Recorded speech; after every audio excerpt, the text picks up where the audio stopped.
আপনি কি জানেন বেশিরভাগ নারী যৌনতার সময় অর্গ্যাজম বা চূড়ান্ত সুখে পৌঁছতে পারেন না? এর কারণটা আপনার জানা আছে কি? না, সমস্যাটা নারীদের নয়, সমস্যা অনেকটা ছেলেদেরই। আসলে আমরা অনেকেই নারী শরীর এবং যৌন সুখ নিয়ে ভুল ধারণা নিয়ে চলি। আমাদের মধ্যে ক্লিটরিস, জি স্পট বা নারীর চরম সুখ নিয়ে নানা মিথ বা ভুল ধারণা রয়েছে, যা সত্যিকারের আনন্দ থেকে আমাদের দূরে সরিয়ে দেয়। তাই আজ আমরা কোনো মিথ বা মন গড়া কথা নয়, সরাসরি বিজ্ঞান কি বলে তা জানব। মহিলাদের যৌন সুখের আসল গোপন রহস্য কি, জি স্পট আসলে কি, এবং স্ত্রী বা সঙ্গীর জন্য একজন আত্মবিশ্বাসী ও সচেতন প্রেমিক বা প্রেমিকা হতে গেলে আপনার ঠিক কি কি জানা দরকার তা নিয়ে আজকের আলোচনা। ভিডিওটি শেষ অবধি দেখুন, কারণ এই তথ্যগুলো আপনার সম্পর্কের ছবিটাই পাল্টে দিতে পারে। নারীর শরীরের সুখের পাওয়ার হাউসের নাম জানেন কি? তার নাম ক্লিটরিস। যৌন সুখের আলোচনায় আমরা বারবার ভুল করে যোনিপথের কথা বলি, কিন্তু বিজ্ঞান বলে নারীর চরম আনন্দের সবচেয়ে নির্ভরযোগ্য পথ হল এই ক্লিটরিস। অবিশ্বাস্য হলেও সত্যি, ক্লিটরিস হল মানব শরীরের একমাত্র অঙ্গ যা কিনা শুধুমাত্র আনন্দের জন্যই তৈরি, এর আর অন্য কোনো কাজ নেই। অনেকেই ভাবেন ক্লিটরিস বুঝি শুধু বাইরে ছোট্ট একটি বিন্দুর মতো, কিন্তু আসলে বাইরে যা দেখা যায় তা হলো হিমশৈলীর চূড়া মাত্র। এটি ভিতরে গিয়ে দুটো পায়ের মতো করে যোনিপথকে পেঁচিয়ে থাকে। এর সুখ প্রদানের ক্ষমতা বোঝাতে একটি তথ্য দিই। ক্লিটরিসে আছে 10,000-এরও বেশি স্নায়ুপ্রান্ত, যা পুরুষের লিঙ্গের চেয়ে দ্বিগুণেরও বেশি। ভাবুন চরম আনন্দের জন্য এই অঙ্গটি কতটা গুরুত্বপূর্ণ। আর একটা মজার বিষয় হলো, ভ্রূণ অবস্থায় পুরুষের লিঙ্গ এবং নারীর ক্লিটরিস একই টিস্যু থেকে তৈরি হয়, অর্থাৎ তারা একে অপরের সমজাতীয়।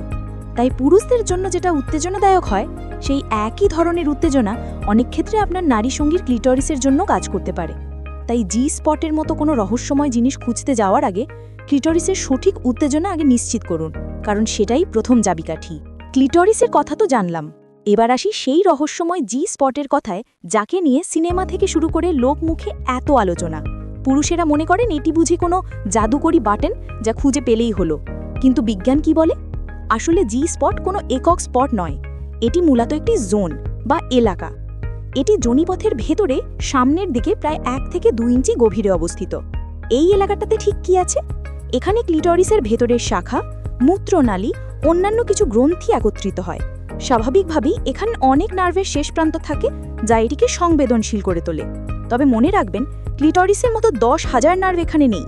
তাই কিছু নারীর জন্য এই জোনটি চরম আনন্দের উৎস হতে পারে, আবার অনেকের কাছে এটি স্বাভাবিক বা সামান্য সংবেদনশীল লাগতে পারে। এমনকি কেউ কেউ এই উদ্দীপনায় অস্বস্তিও বোধ করতে পারেন। এই প্রতিক্রিয়াগুলো সম্পূর্ণ স্বাভাবিক।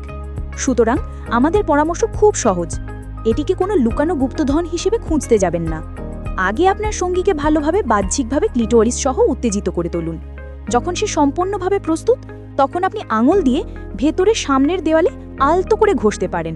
মনে রাখবেন, এখানে তাড়াহুড়ো বা চাপ প্রয়োগ নয়, বরং আপনার সঙ্গীর প্রতিক্রিয়া এবং অনুভূতি প্রধান। আগের অংশগুলোতে আমরা জানলাম আসল খেলাটা কোথায়। এবার আসি কেন এত কিছু জানা সত্ত্বেও সঙ্গম অনেক সময় আশানুরূপ হয় না। এর প্রধান কারণ হলো তাড়াহুড়ো। সিনেমা বা পর্নোগ্রাফিতে দেখা যায় মুহূর্তের মধ্যে সবকিছু শুরু হয়ে যায়, কিন্তু বাস্তব একদম আলাদা। একজন পুরুষের উত্তেজিত হতে সাধারণত 2 থেকে 5 মিনিট সময় লাগে, কিন্তু একজন নারীর শরীরকে সঙ্গমের জন্য প্রস্তুত হতে সময় লাগে কমপক্ষে 15 থেকে 45 মিনিট। এই বিশাল ফারাকটাই সমস্যা তৈরি করে। এই 15 থেকে 45 মিনিট সময়টা কেন জরুরি? কারণ এই সময়েই ফোরপ্লের মাধ্যমে তার যৌনাঙ্গে রক্ত সঞ্চালন বাড়ে, রসে ভিজে ওঠে এবং যোনিপথ স্বাভাবিকভাবে লম্বা ও চওড়া হয়ে সঙ্গমের জন্য প্রস্তুত হয়। এর নাম দেওয়া হয়েছে ভ্যাজাইনাল টেন্টিং। যদি এই প্রস্তুতি ছাড়া আপনি দ্রুত ভেতরে প্রবেশ করেন, তবে তা আরামদায়ক না হয়ে বরং অস্বস্তিকর বা এমনকি কোনো সময় ব্যথার কারণও হতে পারে। তাই আপনার হাতে সবচেয়ে বড় হাতিয়ার হলো ফোরপ্লে। ফোরপ্লে মানে শুধু দ্রুত স্পর্শ নয়, এটি হলো ধৈর্য, মনোযোগ এবং সংযোগ স্থাপন করা। মনে রাখবেন, প্রাকৃতিক ভেজাভাব সবসময় চরম উত্তেজনা বোঝায় না, এটি হরমোন বা স্ট্রেসের কারণেও কম বেশি হতে পারে। তাই এই পুরো প্রক্রিয়াটিকে আরও মসৃণ, আরামদায়ক এবং উপভোগ্য করতে নির্দ্বিধায় লুব্রিকেন্ট ব্যবহার করুন। ভালোবাসার খেলাটা তাড়াহুড়ো করে শেষ করার নয়, এটিকে উপভোগ করুন। তাহলে পুরো আলোচনা থেকে আমাদের মূল শিক্ষা কি? প্রথমত, যোগাযোগই আসল চাবিকাঠি। আপনার সঙ্গীর শ্বাস প্রশ্বাস, শব্দ, নড়াচড়া সব কিছু খেয়াল করুন এবং জিজ্ঞাসা করুন কি তার ভালো লাগছে। দ্বিতীয়ত, শুধুমাত্র যৌনাঙ্গে ফোকাস করবেন না, পুরো শরীরকে ভালোবাসুন। ঘাড়, পিঠ, উরু, কান। তৃতীয়ত, মানসিক সংযোগ তৈরি করুন। তাকে নিরাপদ অনুভব করতে সাহায্য করুন, কারণ মানসিক শান্তি চরম সুখের পথ খুলে দেয়। আর অবশ্যই সেই ভুলগুলো এড়িয়ে চলুন।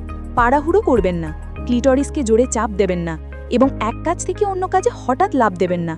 মনে রাখবেন, অর্গ্যাজমটাই একমাত্র গন্তব্য নয়, গোটা প্রক্রিয়াটা উপভোগ করাই আসল। যৌনতা একটি শিল্প, যা মনোযোগ, প্র্যাকটিস এবং পারস্পরিক শ্রদ্ধার মাধ্যমে আরও ভালো হয়। আশা করি আজকের তথ্যগুলো আপনাকে আরও আত্মবিশ্বাসী হতে সাহায্য করবে। এবার আপনার পালা। আপনার সঙ্গীর সাথে এই নতুন জ্ঞান ব্যবহার করে সম্পর্ককে আরও উষ্ণ করে তুলুন। শুভকামনা। ভিডিওটি ভালো লেগে থাকলে অবশ্যই লাইক, কমেন্ট ও সাবস্ক্রাইব করতে ভুলবেন না। দেখা হবে পরের ভিডিওতে।